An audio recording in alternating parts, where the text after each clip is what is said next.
আমি ছোটবেলা থেকে এরকম।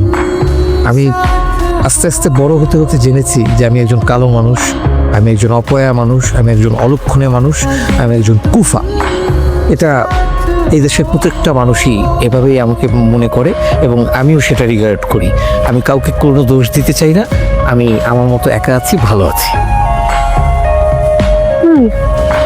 আপনি তো নিজ থেকে মেশার চেষ্টা করেন না তাদের সাথে। শুনুন, আর 10টা স্বাভাবিক মানুষের মতো আমার জীবনটাও স্বাভাবিক ছিল। ছোটবেলা থেকে আমি হেসে খেলেই বড় হয়েছি, অন্যান্য মানুষদের সাথে মিলেমিশে সবাই আমাকে ভালোবাসতো।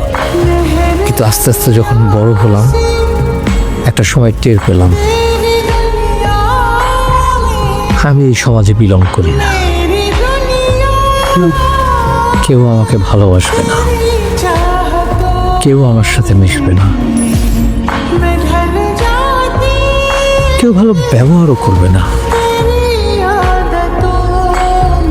বঞ্চনা, উপেক্ষা, অবজ্ঞা এগুলোই আমার জীবনের প্রাপ্য। तेरी नजरों में तेरे सपने